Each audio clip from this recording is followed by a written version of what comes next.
Baik, kita mulai. Bismillahirrahmanirrahim. Assalamualaikum warahmatullahi wabarakatuh. Alhamdulillahirabbil alamin alladzi hadana li hadza wa ma kunna linahtadiya laula an hadanallah. Alhamdulillahirabbil alamin alladzi arsala rasulahu bil huda wa dinil haqq liyudhhirahu 'ala ad-din kullihi wa kafaa billahi shahida. Asyhadu an la ilaha illallah wahdahu la syarika lah wa asyhadu anna Muhammadan abduhu wa rasuluh. Allahumma salli wa sallim wa barik ala nabiyyina Muhammadin sallallahu alaihi wasallam wa ala alihi wa sahbihi wa man tabi'ahu bi ihsanin ila yaumiddin. Subhanakallahumma rabbana la ilma lana illa ma 'allamtana innaka antal alimul hakim wa tub 'alaina innaka antat tawwabur rahim. Rabbana zidna ilma warzuqna fahma wa arinal haqqa haqqan warzuqna ittiba'ah wa arinal batila batilan warzuqna ijtinabah. Amma ba'du, ibu-ibu saudara-saudarian yang dimuliakan Allah Subhanahu wa taala. Puji syukur alhamdulillah kita panjatkan kehadirat Allah atas kenikmatan yang telah diberikan kepada kita.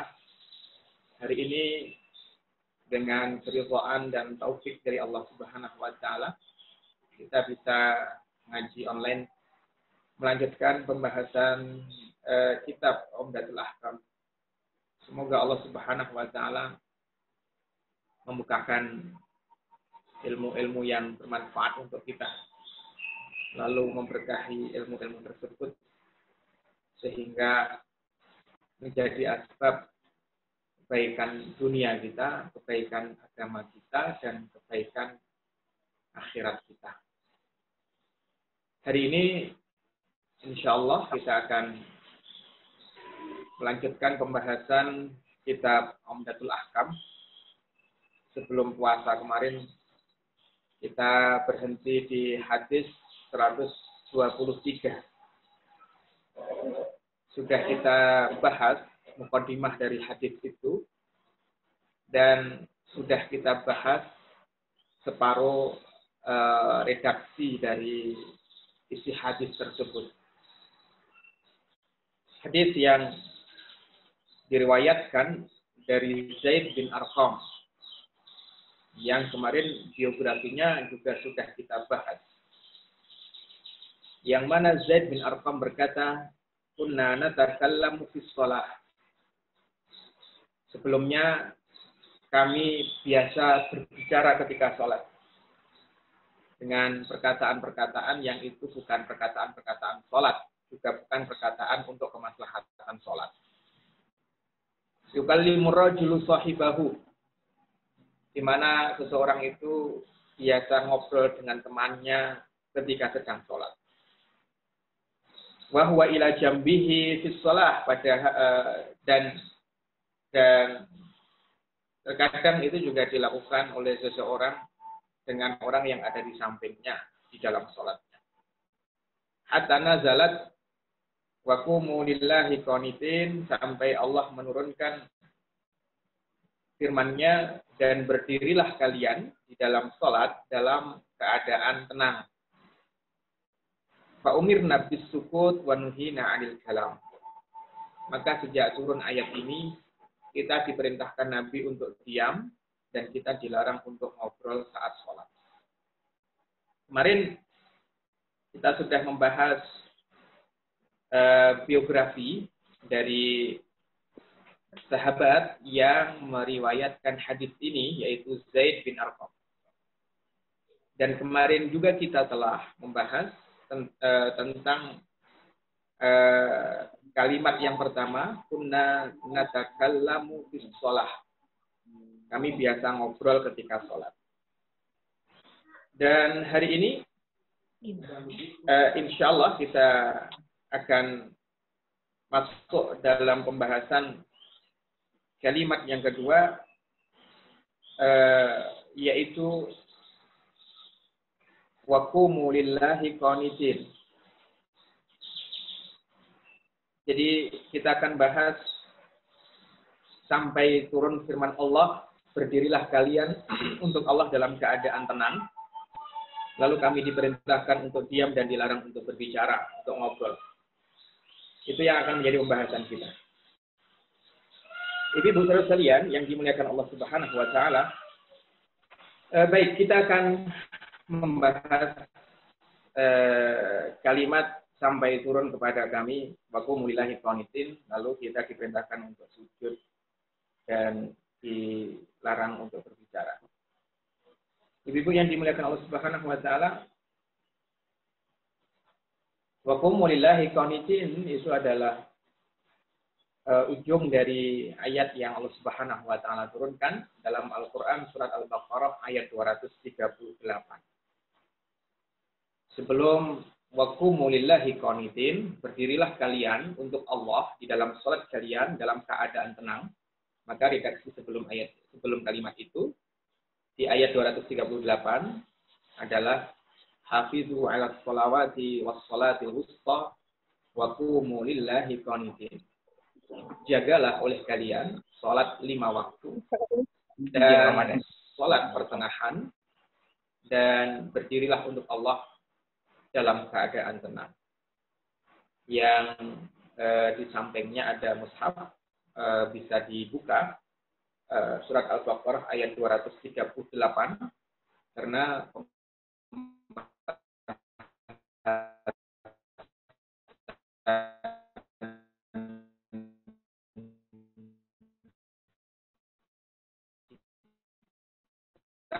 hari ini ayat tersebut. Baik, redaksi ini tidak menutup kemungkinan bahwa maksud Zaid, yaitu Zaid bin Arqam, ya, itu adalah yang turun berkaitan dengan masalah, ya, yang turun berkaitan tentang masalah tenang ketika sholat. Itu hanyalah ujung dari surat Al-Baqarah ayat 238. Jadi sahabat yang ngobrol kemudian kemudian turun ayat 238 itu dari satu ayat itu yang turun berkenaan dengan perintah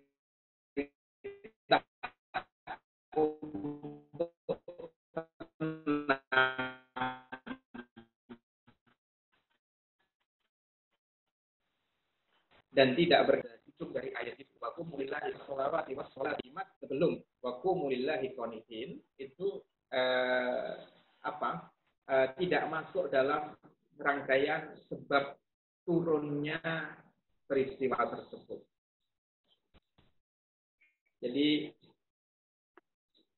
Jadi terkadang dalam Al-Quran itu ada satu ayat itu turun ayat. Nanti ada satu peristiwa yang menjadi sebab turunnya satu surat itu ada. Ada satu peristiwa yang menjadi sebab turunnya satu ayat. Ada peristiwa yang menjadi sebab turunnya beberapa kalimat yang ada di dalam ayat itu. Itu juga ada. Coba Ibu bayangkan ya, apa yang saya sampaikan. Ada peristiwa yang menjadi sebab turunnya satu surat.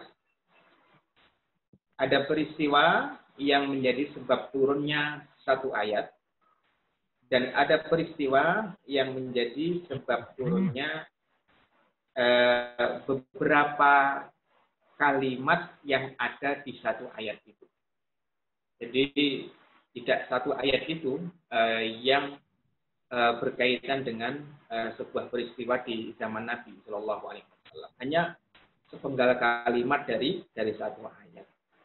Dan itu diantaranya adalah apa? Diantaranya adalah ayat yang sekarang sedang kita bahas, 238 ini.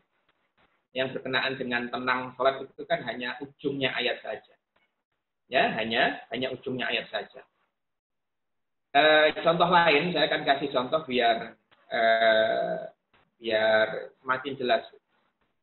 Maksud peristiwa menjadi sebab turun bukan satu surat, bukan satu ayat, tapi hanya beberapa kata di dalam ayat itu. Ya. Jadi kita ngaji hadis sekaligus ngaji ilmu-ilmu yang lain lah, nggak apa-apa, tambahan-tambahan ini. Ngajinya hadis, ngaji fikih, ngaji ilmu Quran, ngaji asbabun nuzul dan seterusnya, nggak apa-apa. Karena nanti dengan mengetahui sekian banyak disiplin ilmu itu akan menjadikan utuh dan komprehensif pembahasan kita tentang sebuah redaksi hadis. Saya kasih contoh. Ibu bisa buka surat An-Nisa ayat 95.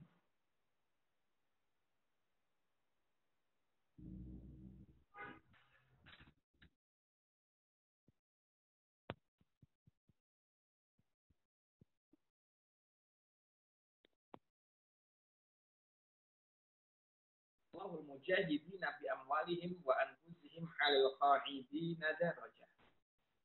Tidak sama kedudukan orang yang duduk dari orang-orang yang beriman dan mereka tidak mengikuti perang, tapi mereka memiliki uzur, tapi mereka sakit, dengan orang-orang yang berjihad di jalan Allah menggunakan harta dan mengorbankan jiwa mereka. Allah melebihkan pahala orang-orang yang berjuang dengan menggunakan harta dan pengorbanan jiwa di atas orang-orang yang duduk tidak ikut berperang itu beberapa derajat. Surat An-Nisa ayat 95. Kalau kita melihat beberapa kitab tafsir yang membahas tentang ada peristiwa apa di balik ayat ini, maka kita mendapati contohnya riwayat yang disampaikan oleh beberapa ulama tafsir dari sahabat mulia Zaid bin Thabit yang bercerita begini. Jadi kita keluar dari pembahasan pembahasan waku mulillahi qanitin, tapi kita membahas sisi lain yang semakin memperjelas bahwa ada peristiwa dalam sirah nabawiyah yang itu menjadi sebab turunnya beberapa kalimat yang ada di dalam ayat, bukan sebab turunnya satu ayat itu, bukan, gitu ya. Saya akan bacakan kisah yang menjadi sebab turunnya beberapa kata di dalam surat An-Nisa ayat 95 ini. Abu Dawud meriwayatkan dari Zaid bin Thabit yang berkata, kuntu ila jambi Rasulillah sallallahu alaihi wasallam. Suatu ketika aku duduk di samping Nabi. Zaid bin Thabit itu kan penulis wahyu. Faghashiyat hussakinah. Tiba-tiba Nabi itu diselimuti oleh ketenangan. Jadi ada Zaid, ada Nabi, kemudian tiba-tiba Nabi itu diselimuti oleh ketenangan, diam gitu. Dan itu adalah tanda-tanda Nabi mendapatkan wahyu. Ya, itu tanda-tanda Nabi mendapatkan wahyu. Bahwa qa'at fakhidha Rasulullah sallallahu alaihi wasallam ala fakhidhi. Begitu Nabi Zaid duduk di samping Nabi tenang karena Jibril datang menyampaikan wahyu. Begitu Nabi tenang, maka tiba-tiba pahanya Nabi itu jatuh ke pahanya Zaid bin Thabit. Ya, jatuh ke pahanya Zaid bin Thabit. Begitu jatuh di pahanya Zaid bin Thabit, maka Zaid mengatakan, "Fama wajadtu saqla syai'in asqal min fakhidh Rasulillah sallallahu alaihi wasallam." Maka aku tidak pernah mendapati ada paha yang lebih berat, ya, saat ada di atas pahaku melebihi pahanya Rasulullah sallallahu alaihi wasallam. Sama lah seperti kita kalau dalam satu majelis, apalagi biasanya bapak-bapak dalam majelis, kadang waktu khutbah Jumat ketika masjid itu penuh, kan kita biasanya duduk bersila, dan ketika kita duduk bersila terkadang antara lutut kita dengan lutut kiri dan kanan kita tidak hanya beradu, tapi terkadang sebagian lutut kita ada di atas jamaah yang ada di kanan kiri kita, atau jamaah yang ada di kanan kiri kita terkadang lututnya ada di atas, ada terkadang di atas lutut kita, dan itu biasa. Jadi kurang lebih kondisinya begitu, hanya ini kondisinya hanyalah antara Zaid bin Thabit dengan Rasulullah. Lalu itu Zaid merasakan berat banget itu pahanya Rasulullah itu, ya berat sekali. Maka Tsumma surriya anhu faqala uktub. Kemudian Nabi Shallallahu Alaihi Wasallam terbangun dari ketenangannya itu, ya, yang sebelumnya tenang, lututnya jatuh ke paha Zaid. Setelah itu Nabi bangun dan Nabi mengatakan tulis, ya, karena Zaid bin Thabit tugasnya adalah menulis wahyu. Kemudian Nabi membacakan la yastawil qa'iduna minal mu'minina wal mujahiduna fi sabilillahi ila akhiril ayat. Kemudian Nabi membacakan la yastawil qa'iduna minal mu'minina la yastawil qa'iduna minal mu'minina wal mujahiduna fi sabilillah. Jadi tidak ada kalimat ghairu uliz dharar pada ayat yang didiktekan oleh Nabi kepada Zaid. Enggak ada uliz dharar, ghairu uliz dhararnya enggak ada. Ya? Tidak ada. Jadi karena tidak ada ghairu uliz dharar itu, maka di situ juga ada Abdullah bin Umi Maktum ternyata. Dan Abdullah bin Umi Maktum itu kan sahabat Nabi yang tidak bisa melihat. Dan ayat ini sebenarnya berbicara tentang peristiwa Perang Badar. Jadi di Perang Badar itu ada orang-orang yang ikut, ada orang-orang beriman yang tidak ikut. Ada orang beriman yang ikut jihad, ada orang-orang yang beriman dan tidak ikut jihad. Dan Quran ini mengatakan bahwa orang yang ikut jihad itu ya tidak sama orang yang tidak ikut jihad dengan orang yang ikut jihad waktu Perang Badar. Orang yang ikut jihad dalam Perang Badar kedudukannya lebih tinggi. Ya. Orang yang ikut jihad dalam Perang Badar kedudukannya lebih tinggi daripada orang yang tidak ikut jihad. Kurang lebih begitulah makna global dari ayat itu. Maka Abdullah bin Umi Maktum kemudian berdiri, ya, dan beliau adalah orang yang buta. Maka dia mengatakan, ya Rasulullah, fakaifa biman la yastati'ul jihad minal mu'minin. Wahai Rasulullah, terus bagaimana dengan orang-orang yang uzur sehingga tidak bisa ikut jihad dari orang-orang beriman itu? Kayak saya itu, kata Abdullah bin Maktum gitu. Karena dia buta, otomatis tidak bisa ikut perang, tidak bisa ikut jihad gitu. Gitu ya? Maka tiba-tiba Rasulullah SAW tenang lagi. Jibril artinya apa? Jibril datang yang kedua kali memberikan wahyu kepada Nabi. Ya, begitu datang yang kedua kali menyampaikan wahyu, maka kondisinya sama seperti di awal. Pahanya Nabi jatuh ke paha Zaid bin Thabit dan Zaid merasakan berat yang luar biasa. Setelah itu Rasulullah SAW tersadar dari ketenangannya itu, baru kemudian Rasulullah SAW berkata kepada Zaid, wahai Zaid, tulislah lagi, ya, la yastawil qa'iduna minal mu'minina ghairu uliz dharar. Ada tambahan ghairu uliz dharar. Sehingga artinya apa? Artinya adalah tidak sama kedudukan orang-orang yang tidak sama derajat orang-orang yang duduk tidak ikut jihad padahal dia tidak ada unsur dengan orang yang ikut jihad. Orang yang ikut jihad pahalanya lebih tinggi. Sehingga kalimat ghairu uliz dharar gitu ya, itu hanya satu kalimat itu sebab turunnya adalah protesnya Abdullah bin Umi Maktum. Gitu ya. Sebabnya adalah interupsinya siapa? Abdullah bin Umi Maktum. Sehingga peristiwa interupsinya Abdullah bin Umi Maktum itu menjadi sebab turun bukan satu ayat, tapi menjadi sebab turun beberapa kata dari ayat tersebut. Nah ini juga sama, Bu. Wa qumu lillahi qanitin itu sebab turunnya gitu ya, sahabat itu ngobrol ketika sholat. Gitu ya. Mudah-mudahan apa yang saya sampaikan bisa dipahami. Saya ulang sekali lagi bahwa ada peristiwa yang menjadi sebab turun satu surat, ada peristiwa yang menjadi sebab turun satu ayat, ada peristiwa yang menjadi sebab turun beberapa kata di dalam ayat. Nah, wa qumu lillahi qanitin itu termasuk kelompok yang terakhir. Ya, peristiwa yang menjadi sebab turun beberapa kata di dalam satu ayat. Surat Al-Baqarah ayat 238.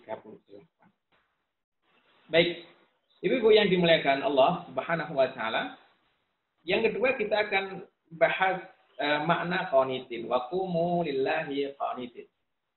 Ya. Wa qumu lillahi qanitin. Kata qanitin menurut Ibnu Abbas adalah muti'ina lillah. Jadi salatlah kamu dalam keadaan kamu itu taat kepada Allah Subhanahu wa taala. Ya. Sehingga harus hadir dalam diri kamu ketika kamu sholat itu, kamu merasa taat kepada Allah. Itu minimal itu, Bu. Karena dengan menghadirkan rasa itu, setidaknya menjadi alasan kita untuk bisa khusyuk di dalam sholat. Karena kan khusyuk dalam sholat itu tidak mudah, butuh latihan. Latihannya gimana? Treatment awalnya udahlah. Yang penting, waktu kamu sholat, itu kamu hadirkan rasa bahwa, ya Allah, saya ini sholat karena engkau menyuruh saya untuk sholat. Itu sholatnya orang yang taat itu begitu. Hadirkan rasa itu dulu, Bu. Ya. Kalau rasa itu sudah hadir, nanti sudah biasa biasa terkondisikan sholat kita itu, ya. Setiap kita Allahu Akbar, itu kita merasa Allah menyuruh kita untuk takbir. Ketika kita membaca berdiri, kita merasa Allah menyuruh kita untuk berdiri. Waktu kita rukuk, kita menghadirkan rasa Allah menyuruh saya untuk rukuk. Waktu kita bangun dari rukuk atau i'tidal, kita merasa Allah yang menyuruh.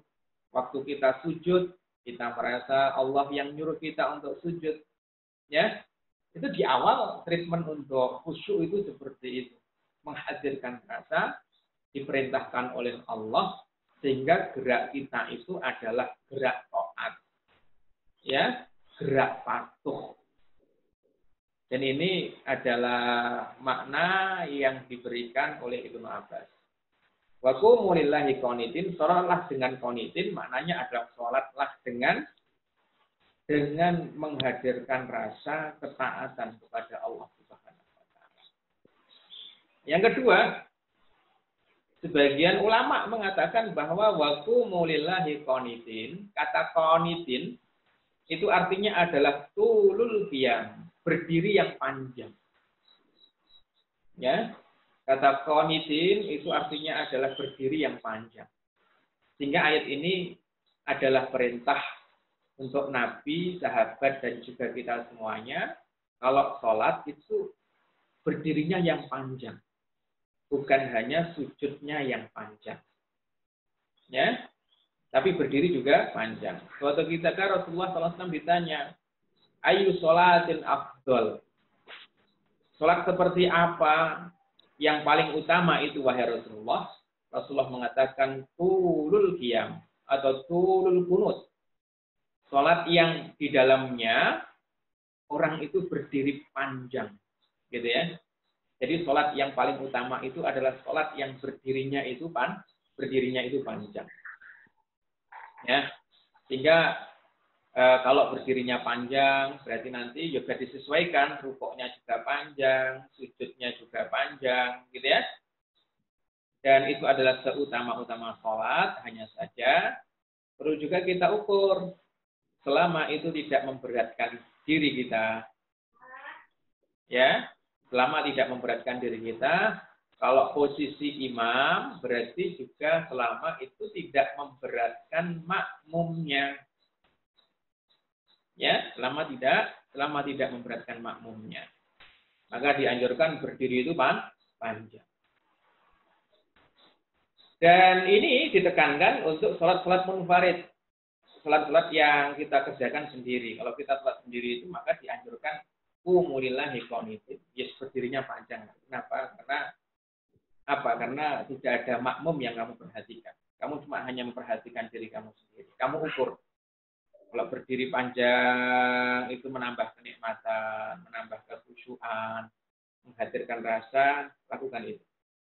Gitu ya? Lakukan itu. Jadi wa qumu lillahi qanitin, kata qanitin itu artinya adalah berdiri yang panjang ketika sholat. Makanya dari sini kita mendapati Rasulullah Muhammad Shallallahu Alaihi Wasallam ketika sholat malam, maka beliau berdiri panjang sampai telapak kaki beliau bengkak. Kalau kita levelnya mungkin baru kesemutan telapak kaki itu. Tapi sudah sampai pada level bengkak telapak kakinya itu. Kenapa? Karena berdiri panjang. Ya, berdiri panjang.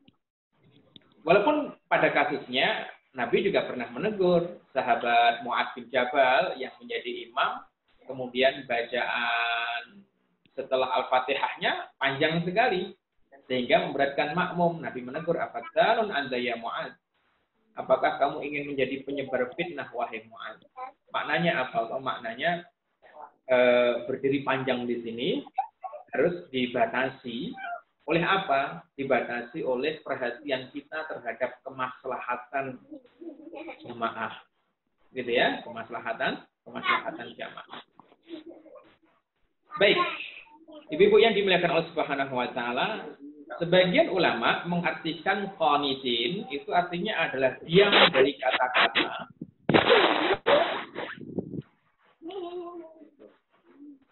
Makna qanitin adalah diam dari kata-kata yang kata-kata itu bukan kalimat-kalimat yang diperintahkan untuk dibaca ketika sholat.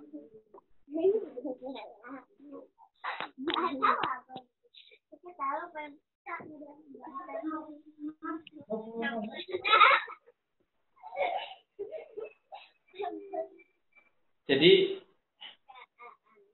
wa qumu lillahi qanitin. Kata qanitin, makna yang ketiga adalah diam dari mengucapkan kalimat-kalimat, lafaz-lafaz yang itu bukan lafaz-lafaz sholat. Adapun berdoa di tempat-tempat yang memang dianjurkan untuk berdoa, yaitu ketika sujud, ketika mau salam, gitu. Walaupun itu bukan lafaz-lafaz sholat, maka diperbolehkan. Karena memang ada perintah. Dan yang keempat, ibu-ibu yang dimuliakan Allah, kata qanitin yang keempat, maknanya adalah khusyuk. Ya, makna yang keempat adalah khusyuk. Dan khusyuk itu adalah ruhnya sholat. Intinya sholat itu adalah khusyuk itu. Bahkan Quran surah Al-Mu'minun ayat 2 itu. Qad aflahal mu'minun alladzina hum fi sholatihim khashi'un. Orang-orang yang beriman, yaitu orang-orang yang khusyuk dalam sholatnya, maka Allah menjadikan ciri paling utama orang beriman itu adalah khusyuknya ketika sholat. Emang dia tahu niat sholat. Ya, Bu ya. Jadi kata qanitin itu punya 4 makna. Makna yang pertama adalah taat kepada Allah. Makna yang kedua, berdiri yang panjang. Makna yang ketiga, diam, tidak mengucapkan lafaz-lafaz yang itu bukan lafaz-lafaz sholat. Makna yang keempat, khusyuk. Dan keempat, makna qanitin ini tidak bertentangan satu sama lain. Dan terus, makna qanitin yang benar itu yang mana, Ustaz? Yang benar ya 4-4-nya ini. Ya, yang benar 4-4-nya ini di level tertentu gitu ya. Karena orang-orang sholat itu kan juga bertingkat-tingkat. Orang beriman itu kan juga bertingkat-tingkat. Sehingga mereka ketika sholat itu juga bertingkat-tingkat. Ada yang baru pada level apa? Ada yang baru pada level menghadirkan rasa taat. Berarti qanitin kamu itu udahlah menyelesaikan masyghulnya hati kamu, kesibukan hati kamu untuk memikirkan gitu ya, bahwa kamu sholat ini karena mengikuti perintah Allah. Itu level paling dasar. Setelah itu apa? Kalau sudah biasa menghadirkan rasa itu, kamu latihan berdiri yang panjang. gitu ya. Kamu latihan berdiri yang panjang. Nanti kalau sudah sampai, kalau kamu sudah menikmati berdiri yang panjang, baru nanti kamu naik level yang terakhir, yaitu konitinnya adalah dengan khusyuk. Jadi keempat makna konitin ini bukan kok kemudian kita ini ya, bukan kok kemudian kita harus memilih satu dari 4 pendapat ini, kemudian kita memaknai konitin itu dengan makna itu, bukan. Tapi bahkan adanya 4 makna konitin ini justru bisa menjadi gambaran utuh, gitu ya, gambaran utuh, dan menjadi menjadi satu tahapan bagaimana kita itu bisa konitin dalam sholat, ya, bisa konitin dalam sholat. Mungkin tadi level pertamanya makna nomor 3 tadi kayaknya, Bu. Level pertama, kamu pokoknya kalau sholat itu jangan mengucapkan kalimat yang itu bukan kalimat sholat. Nah, gitu. Itu kan kita suka ngomong kepada anak-anak kita. Nah, kamu kalau sholat jangan rame ya. Jangan cekikian sama temenmu. Nah, di masjid nanti ditegur sama Pak DKM. Jangan begini, jangan ngobrol sendiri ya itu. Itu level pertama itu. Berarti konitinnya anak ketika sholat itu di level itu, pokoknya dia waktunya baca Fatihah, waktunya baca surat pendek, waktunya rukuk, baca bacaan rukuk, waktunya i'tidal, baca bacaan i'tidal, waktunya sujud, baca bacaan sujud. Kenapa? Waktunya duduk di antara 2 sujud, baca bacaan duduk di antara 2 sujud. Itu konitin versi anak-anak.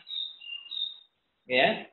Dan konitin versi anak-anak ini juga bisa digunakan untuk versi dewasa kalau kita memang masih belajar. Nanti naik level sedikit, ya. Kamu hadirkan rasa ya nak ya. Kita hadirkan rasa. Kalau kita sudah bisa sholat, tidak mengucapkan kalimat kecuali kalimat-kalimat yang ada dalam sholat, maka naik level. Apa itu? Kamu sholat dan kamu hadirkan rasa, kamu itu diperintah oleh Allah. Kalau sudah terbiasa itu, nanti naik level ketiga, coba kamu perpanjang berdiri kamu. Sampai kamu merasakan nikmatnya berdiri ketika sholat. Kalau sudah merasakan nikmatnya berdiri panjang ketika sholat, kamu naikkan level kamu ke level yang keempat, yaitu kamu mencapai ruhnya sholat, yaitu khusyuk. Makanya di banyak kajian saya itu sering menyampaikan, apalagi kaitannya dengan tafsir, ya, kaitannya dengan pendapat-pendapat ulama tentang makna sebuah kata atau sebuah ayat dalam Al-Quran, itu tidak mesti kok perbedaan makna yang diberikan oleh para ulama terhadap satu kata atau ayat dalam Al-Quran itu kita pertentangkan. Karena kadang apa? Karena kadang para ulama itu ketika memaknai sebuah kata, maka dia memberikan jawaban-jawaban sesuai dengan level yang menanyakan itu. Jadi keempat-empatnya itu makna konitin, Bu. Keempat-empatnya makna konitin. Nanti makna yang level paling tinggi ya untuk manusia biasa yang bukan nabi itu. Yaitu ya memang benar-benar harus melihat Allah. Kalau tidak bisa melihat Allah, maka merasa dilihat oleh Allah Subhanahu wa taala. Itu makom yang sangat tinggi sekali, dan itu adalah makom ihsan. Kalau dulu di kajian-kajian sebelumnya, mungkin saya pernah bercerita tentang dialog antara Hisam bin Yusuf al-Balkhi, ulama besar abad ketiga Hijriah, bersama dengan Hatim al-Asam. Hisam dengan Hatim itu teman, kemudian dua-duanya ahli ilmu. Dan Hisam bertanya kepada Hatim, karena ketika itu Hatim ketika itu Hatim masih muda, tapi sudah ngisi majelis ilmu. Maka Hisam bertanya gitu. Seperti apa sih sholat kamu gitu. Jadi pada zaman itu biasa kalau orang tuh mengisi majelis ilmu, yang dites pertama kali, dilihat pertama kali adalah kualitas sholatnya. Gitu ya. Jadi Islam pengen ngerti itu.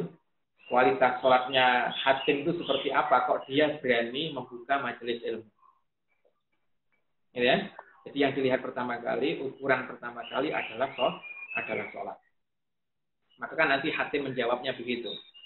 Hakim mengatakan, aku mobil amr. Aku mengerjakan sholat ini. Gitu ya. Aku mengerjakan sholat ini karena aku merasa diperintah oleh Allah Subhanahu wa taala. Wa amshi bil khasyah. Setelah itu aku berjalan menuju ke masjid dengan hati yang diselimuti oleh ketakutan. Wa adkhulu bin niyyah. Lalu aku masuk mengerjakan sholat dengan menghadirkan niat lillahi ta'ala. Wa ukabbiru bil 'azamah. Kemudian aku takbir, Allahu Akbar. Dan aku hadirkan kebesaran Allah saat mengucapkannya. Wa aqra'u bitartil. Lalu aku membaca Al-Fatihah dan surat setelahnya dengan tartil. Dengan perlahan-lahan, penuh pemaknaan. Wa tafakkur, dan dengan memikirkan kandungannya. Wa arka'u bil khusyuk. Aku rukuk dengan penuh ketundukan. Wa asjudu bit tawadhu, dan aku sujud dengan ketawadhuan. Wa ajlisu lit tasyahhud fit tamam. Kemudian aku duduk tasyahud fit tamam, dengan menyempurnakan posisi duduk seperti duduknya seorang hamba. Wa usallimu bisabali wa sunnah wa uslimu habil ikhlas. Setelah itu aku menutupnya dengan menghadirkan rasa ikhlas kepada Allah. Lalu apa? Aku pulang ke rumah dan hatiku diselimuti oleh rasa takut, khawatir, jangan-jangan sholat yang tadi aku lakukan itu tidak diterima oleh Allah. Lalu begitu Hatim menjawab sholatnya demikian itu, maka Hisam bin Yusuf al-Balkhi mengatakan, ya sudah kalau begitu kamu lanjutkan majelis ilmu kamu, karena memang kamu layak untuk membuka majelis ilmu. Itu level tertentu, level tertentu yang nanti insya Allah kita akan berikhtiar untuk sampai di level sholat yang seperti itu. Baik, ibu-ibu yang dimuliakan Allah, itu makna qanitin ya. Kemudian pembahasan berikutnya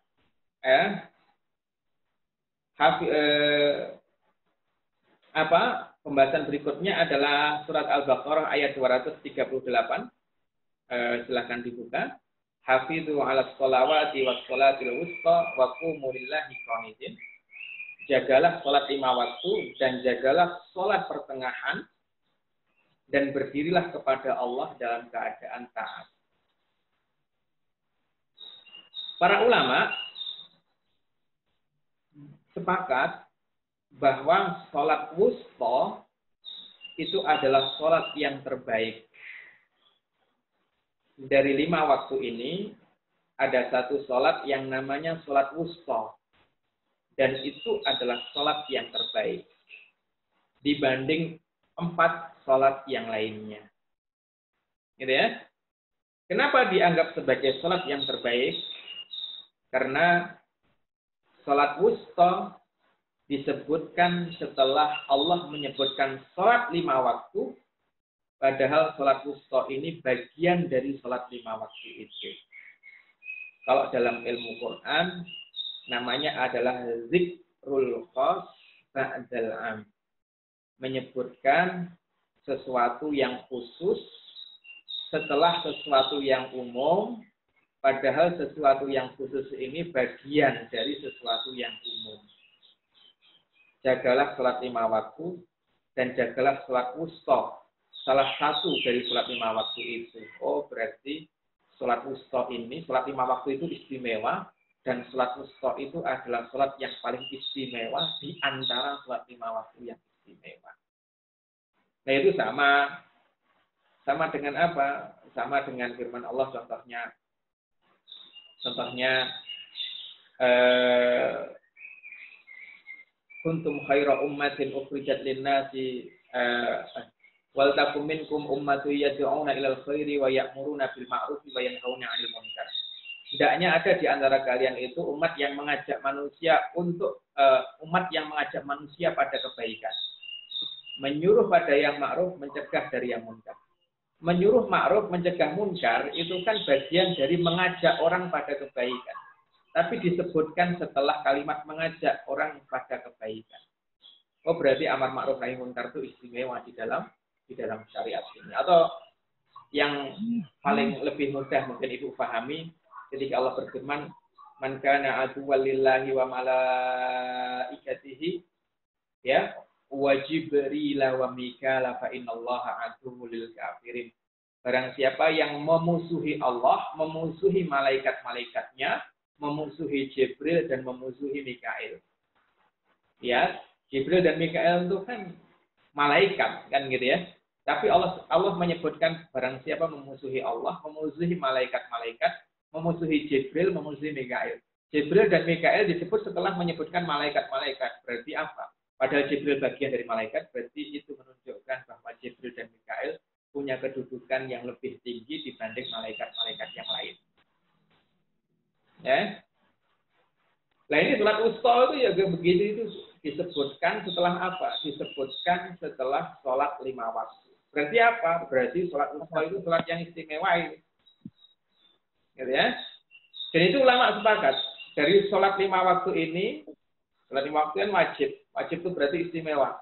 Tapi dari 5 waktu ini ada yang paling istimewa. Dan apa yang paling istimewa itu?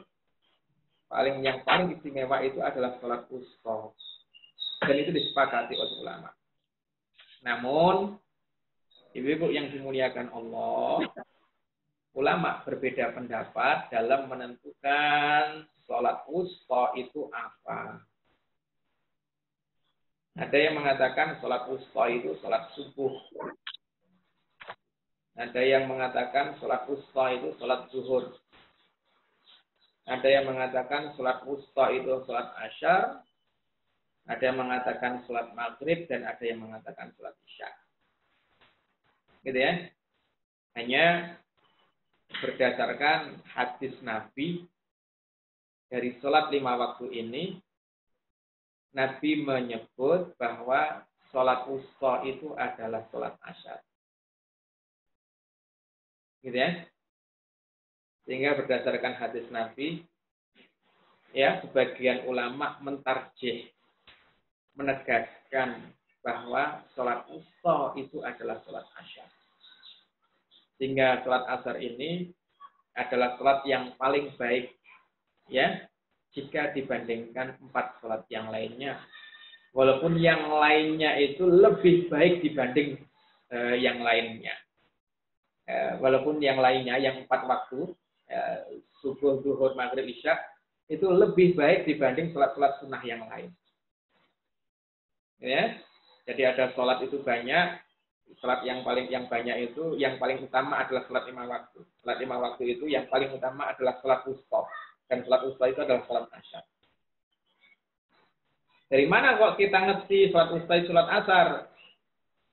Imam Tirmidzi meriwayatkan dari Abdullah bin Mas'ud yang berkata bahwa Nabi Shallallahu Alaihi Wasallam bersabda, sholatul wusta, sholatul asri. Sholat wusta itu adalah sholat asar. Ya. Dan ternyata memang waktu asar itu waktu yang istimewa. Silahkan nanti Ibu buka surat Al-Maidah ayat 106. Ini keutamaan waktu asar ini. Makanya sholat asarnya juga menjadi sholat di waktu asar juga menjadi sholat yang istimewa. Ternyata waktu asar itu adalah waktu persaksian. Jadi biasanya dulu salafus saleh itu kalau mengambil persaksian ataupun sumpah dari siapapun orang itu, maka ngambilnya adalah pada waktu setelah sholat asar. Kenapa? Karena pada waktu itu disaksikan.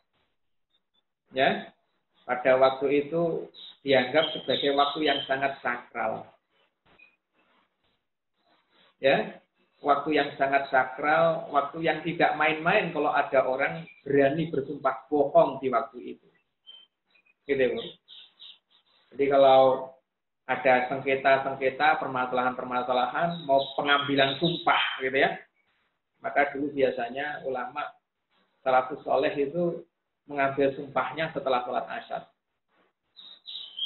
Ya, jadi saksi-saksi itu disumpahnya setelah sholat asyar. Makanya hari ini kalau mau kita hidupkan menarik itu.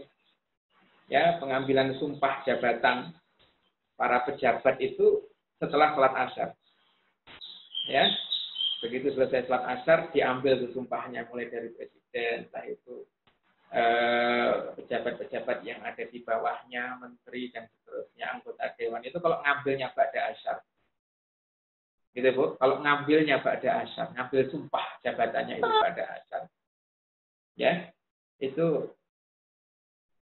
kalau orang Jawa bilang waktu yang wingit, waktu yang sakral. Ya, kalau ada orang mempermainkan sumpah ba'da asyar itu, maka apa ya bahasanya itu? Bahasanya kalau dia bohong, maka tulaknya itu cepat turun. Gitu. Ya, tulaknya itu cepat turun. Makanya nanti silakan Ibu buka surat Al-Maidah ayat 106. Itu yang nanti menjadi inspirasi salafus soleh kalau mereka mengambil sumpah. Itu ngambilnya pada sholat asar. Makanya satu ketika Umar bin Abdul Aziz itu didatangkan pegawai, Bu. Ya, ada salah satu pejabat Umar dihadirkan di pengadilan karena pejabat ini dituduh telah berkhianat kepada kerajaan. Ketika dituduh berkhianat itu, karena baru tuduhan, tidak ada bukti, ya. Jadi ada pejabat dituduh berkhianat terhadap negara, tapi baru tuduhan tidak ada bukti, ya. Karena tidak ada bukti, kan begitu. Al-bayyinatu 'alal mudda'i wal yaminu 'ala man ankar. Yang menuduh harus menghadirkan bukti, dan yang dituduh itu cukup bersumpah, nggak perlu menghadirkan bukti. Maka pejabat yang dituduh ini, gitu ya, karena yang menuduh harus menghadirkan bukti, berusaha menghadirkan bukti, lah pejabat yang dituduh berkhianat ini tugasnya adalah bersumpah. Kenapa? Karena dia posisinya dituduh. Berarti dia cuma bersumpah saja untuk mengingkari bahwa dia tidak berkhianat. Demi Allah, saya tidak berkhianat. Harus bersumpah begitu itu. Maka Umar bin Abdul Aziz mengatakan, kita tunggu selesai sholat asyar, baru kamu bersumpah kalau kamu tidak berkhianat. Jadi begitu itu. Ya, nanti kalau ada permasalahan-permasalahan apa yang memang mengharuskan untuk pengambilan sumpah, maka dianjurkan baca. Gitu ya. Itu keutamaan pertama waktu asar itu. Keutamaan kedua, sholat asar itu adalah sholat yang disesali oleh Nabi Sulaiman ketika Nabi Sulaiman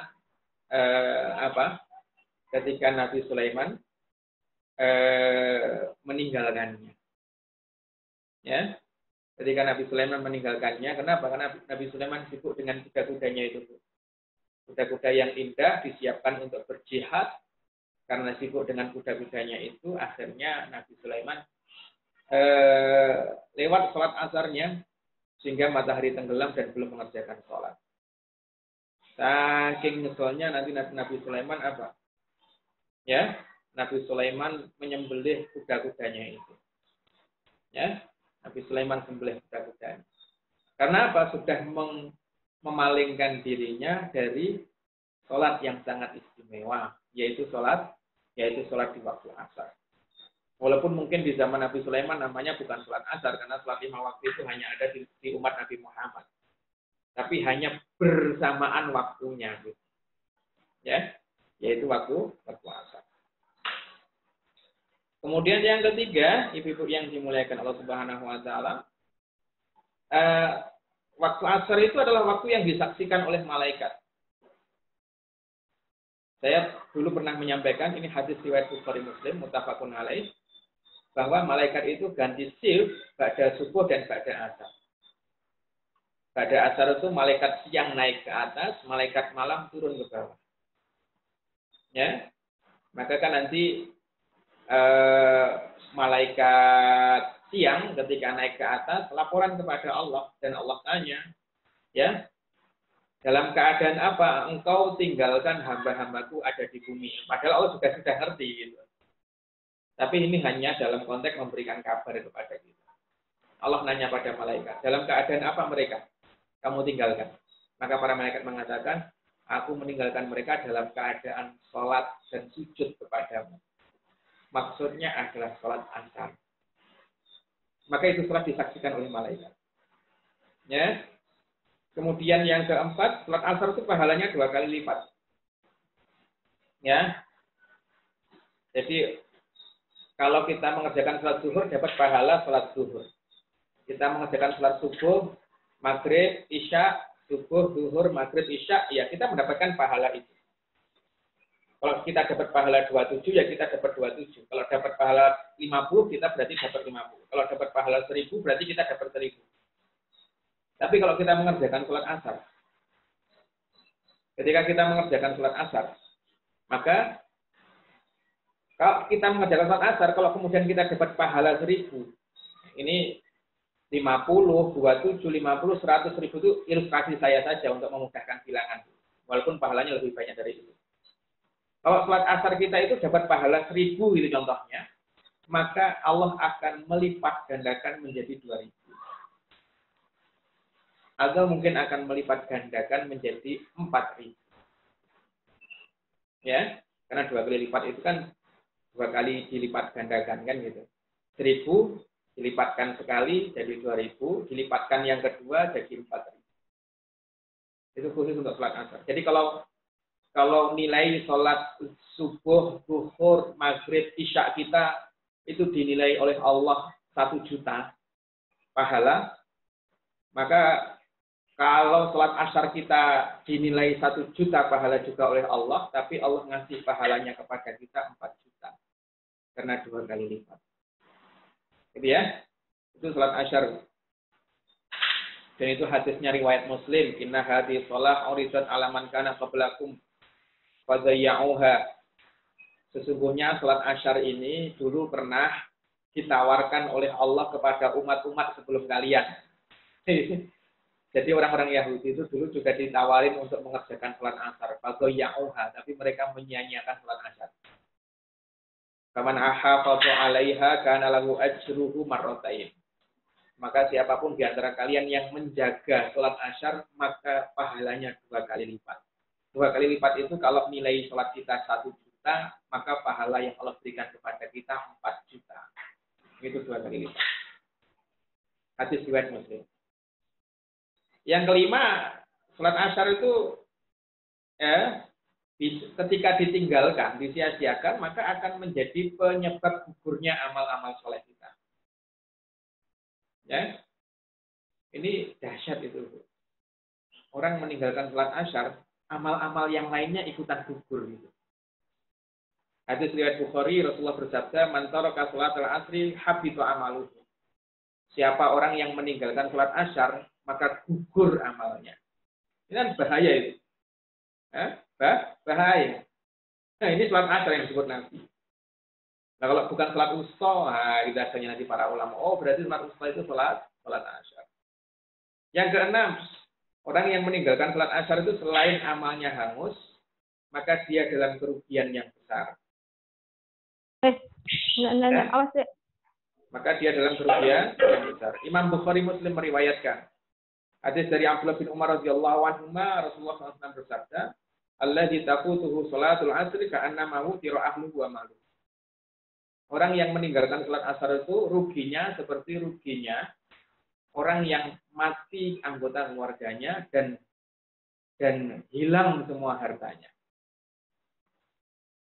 Orang yang meninggalkan sholat asar itu ruginya seperti ruginya orang yang ditinggal mati oleh semua keluarganya dan hangus, hilang semua hartanya.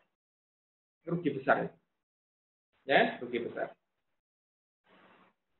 Kemudian selesaian yang dimaksud Subhanahu wa taala, dan salat asar ini adalah salat yang memang mendapatkan perhatian yang cukup istimewa dari umat Islam. Gitu ya. Makanya dulu ketika perang Ahzab, perang Ahzab itu perang aliansi antara jadi orang musyrik, orang Ghatafan itu bersekutu sehingga jumlah mereka terkumpul 10.000 nyerang Madinah. Nabi cuma punya 3.000 tentara. Nah, orang-orang musyrik itu ternyata memperhatikan perilaku sahabat Nabi. Gimana? Sahabat Nabi itu sangat memperhatikan waktu asar. Sangat memperhatikan waktu asar. Maka orang musyrik mengatakan begini, ya, innahu sata'tihim sholatun hiya ahabbu ilaihim minal aulad. Ini hadis riwayat Muslim. Begitu mau masuk sholat asar, maka orang-orang musyrik itu sesama mereka di balik parit itu ngobrolnya begini. Sebentar lagi akan datang waktu sholat yang sholat pada waktu itu lebih mereka cintai daripada anak-anak mereka. Ya, dan mereka juga mengatakan innaliha ulahi sholatan. Orang-orang Islam itu punya sholat. Ya ahabu ilahi min abaihim wa abakarihim. Yang sholat itu lebih dia cintai daripada gadis-gadis mereka dan lebih mereka cintai daripada ayah-ayah mereka. Maka saat mereka melakukan sholat itu, kita kerahkan tenaga kita untuk menghancurkan mereka. Jadi orang-orang kafir Quraisy itu karena ngerti umat Islam itu perhatian pada urusan sholat asar, itu mereka membuat rencana memukul mundur umat Islam di waktu asar. Pas mereka lagi sibuk-sibuknya sholat. Dan akhirnya kan benar itu. Serangan orang-orang sekutu Arab, dari orang-orang kafir Quraisy, orang-orang Yahudi, orang-orang Ghatafan, itu kan melancarkan serangannya dengan sangat sengit kan hanya di waktu asar. Ya, dan ternyata Nabi pada waktu asar itu akhirnya apa? Akhirnya Nabi dan para sahabat nggak sholat. Karena habis-habisan mereka menyerang Madinah, sehingga Nabi dan para sahabat tidak sholat. Begitu serangan itu sudah mulai menurun, Nabi lihat matahari sudah tenggelam, berarti sudah masuk waktu maghrib. Maka Nabi mengatakan begini, ya, Allahumma man habasana anni sholatil wusta famla' buyutahum naron wamla' kuburahum naron. Ya Allah, ya, karena mereka sudah menghalangiku dari sholat wusta, yaitu sholat asyar, sampai aku mengerjakan sholat asar di waktu maghrib, gara-gara mereka, maka penuhilah rumah mereka dengan api dan penuhilah kuburan-kuburan mereka dengan api. Nah, ya. Jadi dahsyat itu Bu. Sholat wusta ini sholat yang luar biasa dan sholat yang istimewa. Baik, pembahasan berikutnya adalah pada kalimat wakumu. Kalau tadi surat Al-Baqarah 238 sudah kita bahas. Tentang surat wusta sudah kita bahas. Kalimat Al-Qanitin juga sudah kita bahas. Maka sekarang kita membahas kalimat wakumu. Dan berdirilah kalian. Ibu-ibu yang dimuliakan Allah Subhanahu wa taala, kalimat wakumu, berdirilah kalian, ini menjadi dalil bahwasanya berdiri dalam sholat wajib adalah rukun. Para ulama berpendapat, kali perintah wakumu dan berdirilah kalian untuk Allah dalam keadaan taat, khusyuk. Ya, berdasarkan ayat ini maka ulama berpendapat bahwa berdiri dalam sholat itu adalah rukun. Kalau rukun itu berarti apa? Rukun itu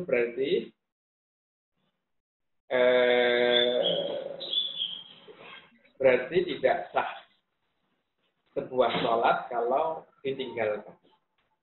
Ya. Dan Imam Syafi'i juga menyampaikan kalimat yang sama. Umira Rasulullah sallallahu alaihi wasallam fi sholati qa'iman wa innama kutiba bil fara'id man ataqaha. Gitu ya. Nabi itu diperintahkan oleh Allah Subhanahu wa taala untuk berdiri ketika sholat. Dan ini juga ijma' para ulama. Para ulama sepakat bahwa berdiri ketika sholat itu adalah rukun dari sholat. Ya, adalah rukun dari sholat. Dan Imam Syafi'i menambahkan begini, wala yujzi'u man ataqal qiyam ayyusalliya illa qa'iman. Dan orang yang kuat berdiri maka tidak mendapatkan pahala sholatnya kecuali dikerjakan dengan berdiri. Ya. Jadi orang yang kuat sholat berdiri, kok kemudian sholatnya tidak dengan berdiri, maka sholatnya tidak berpahala. Kurang lebih begitu. Itu Imam Syafi'i. Hanya itu dikhususkan bagi orang yang kuat berdiri. Bagi yang tidak kuat berdiri, ya dia diperbolehkan untuk mengerjakan sholat sambil duduk. Bagaimana siapa? Sebagaimana sahabat Nabi Imran bin Husain. Imran bin Husain itu sahabat Nabi yang kena penyakit bawasir. Ya, bawasir itu ambeien. Bawasir bukan bawazir. Kalau bawazir itu marga.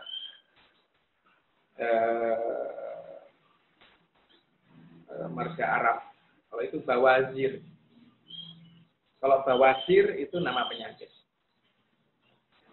Dan itu adalah ambeien. Jadi Imran bin Husain itu ambeien, kemudian mengeluhkan bahwa dirinya tidak kuat berdiri lama. Akhirnya Nabi mengatakan fasholli qa'idan. Kalau gitu sholatlah kamu sambil duduk. Jadi boleh bagi orang yang tidak kuat sholat berdiri, dia sholat dengan duduk. Ketika apa? Ketika sholat fardu dan akan mendapatkan pahala. Dan juga ibu-ibu yang dimuliakan Allah Subhanahu wa taala, namun sholat sambil berdiri ini adalah rukun untuk sholat fardu saja. Adapun sholat sunnah, adapun sholat nafilah, sholat qabliyah, sholat ba'diyah, sholat malam, gitu ya, sholat duha. Walaupun orang itu kuat berdiri, maka boleh dikerjakan sambil duduk, tapi dia akan mendapatkan separuh pahala kalau dia mengerjakan sambil berdiri.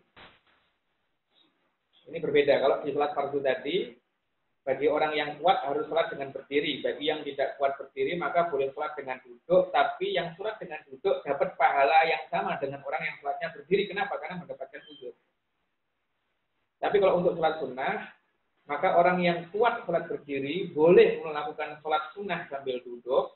Tapi kalau dia mengerjakan sholat sunnah sambil duduk padahal kuat berdiri, maka dia akan mendapatkan separuh pahala dari sholat sunnah ketika dia mengerjakannya sambil berdiri.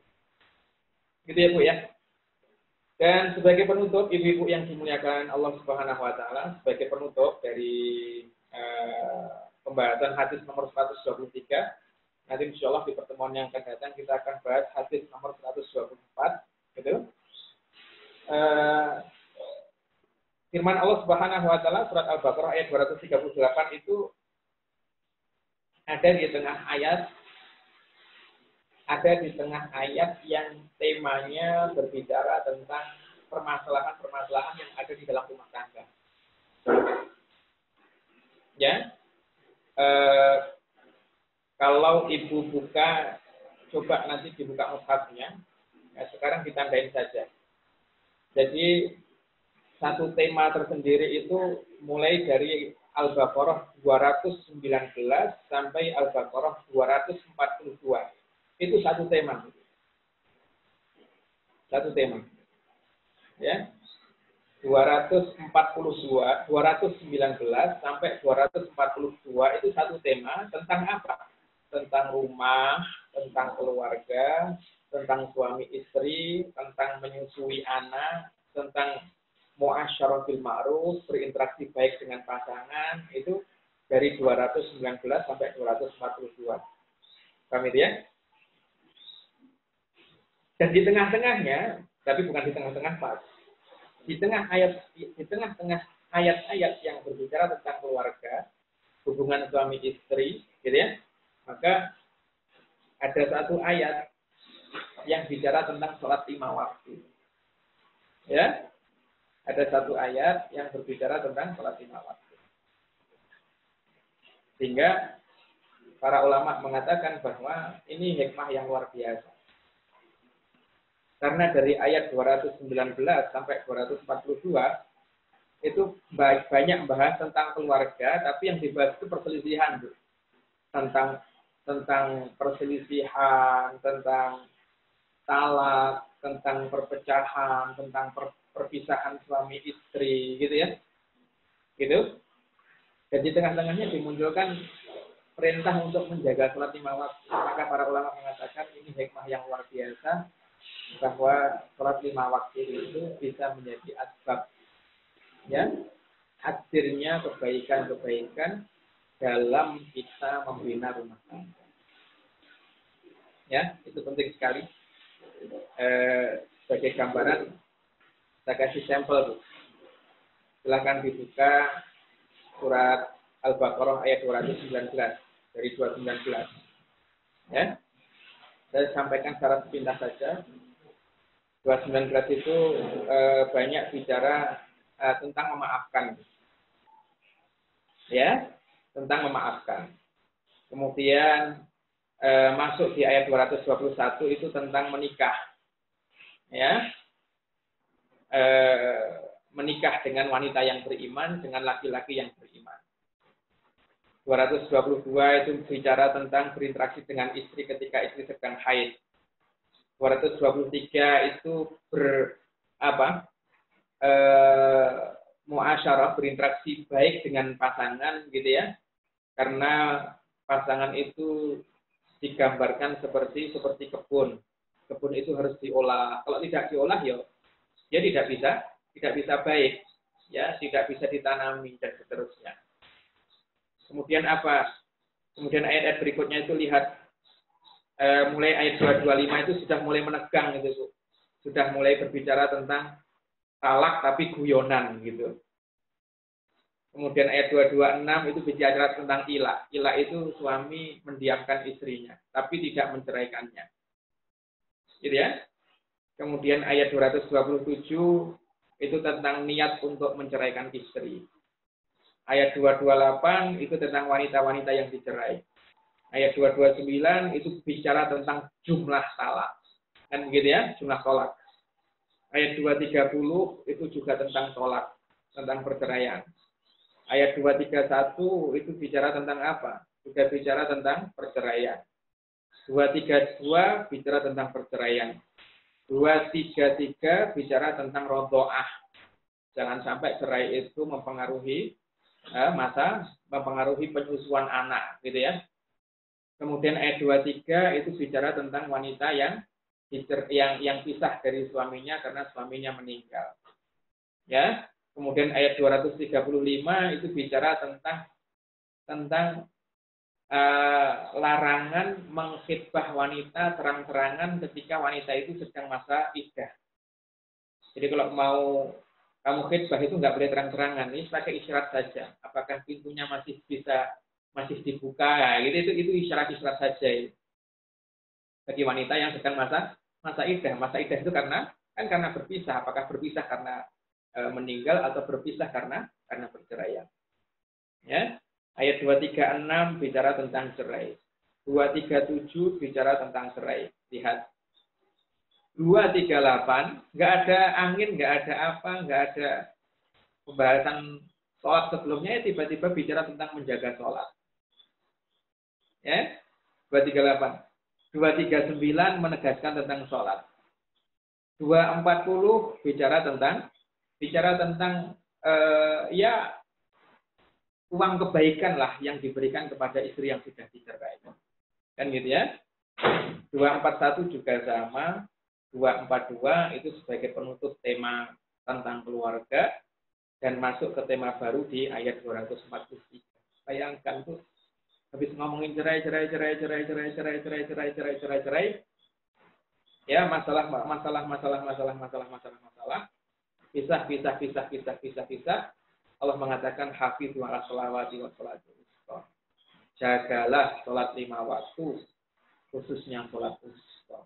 Maka bagi kita yang ingin dibimbing oleh Allah urusan rumah tangganya, ingin ditenangkan, ingin dihadirkan sakinah, jaga sholat 5 waktu, perhatikan baik-baik sholat asyam. Wallahu a'lam bishawab. Assalamualaikum warahmatullahi wabarakatuh. Pertanyaan dari Bu Anita. Assalamualaikum. Waalaikumsalam. Ustaz, mengapa saat kita sudah takbiratul ihram, syaitan itu masih berani menggoda seorang hamba sehingga kekhusyuan itu goyah? Sedangkan di saat kita sudah menyebut asma Allah, syaitan itu harusnya sudah tersiksa. Hal apa yang menyebabkan dia masih berani mengganggu? Apakah karena bacaan yang kita baca tidak terasa di dalam qalbi? Ketika kita bertakbir Allahu Akbar dan lisan kita mengucapkan takbir itu, tapi hati kita tidak mengiringi takbir itu dengan mengagungkan Allah, karena yang penting kan amalan hati, gitu ya, maka setan masih bisa menggoda kita, ya, masih bisa menggoda kita. Dan setan yang spesialisasinya menggoda orang yang sholat itu namanya adalah khanzab. Setan yang menggoda orang sholat itu namanya adalah setan khanzab. Dan dia pintar banget itu goda orang yang sholat. Sehingga yang penting untuk kita perhatikan, Bu Anita, sebelum kita sholat, selain niat, yang penting untuk kita baca adalah ta'awud. A'udzubillahi minasyaitonir rajim. Ya Allah, aku berlindung kepadamu dari godaan syaitan. Itu yang penting untuk kita hadirkan. Sehingga sebelum takbir kita membaca ta'awud. Sebagian ulama juga berpendapat sebelum kita membaca Al-Fatihah, sebelum kita membaca Bismillah, maka kita pun juga membaca ta'awud. Jadi sebelum salat, a'udzubillahi minasyaitonirrajim. Setelah itu Allahu Akbar. Setelah itu membaca doa istiftah. Wajjahtu wajhiya alladzi fatara as-samawati wal ardi hanifan musliman wa ma ana minal musyrikin. Inna sholati wa nusuki wa mahyaya wa mamati lillahi rabbil alamin. La syarika lahu wa bidzalika umirtu wa ana minal muslimin. Setelah itu apa? Setelah itu kan mau baca Fatihah, sebelum membaca Al-Fatihah, baca pelan. A'udzubillahi minasyaitonir rajim. Bismillahirrahmanirrahim. Alhamdulillahirabbil alamin. Memang ta'awud itu, dan ta'awud itu diiringi dengan hati yang benar-benar berserah diri kepada Allah, minta penjagaan dari Allah, dan merasakan bahwa godaan setan itu berbahaya. Itu, Bu.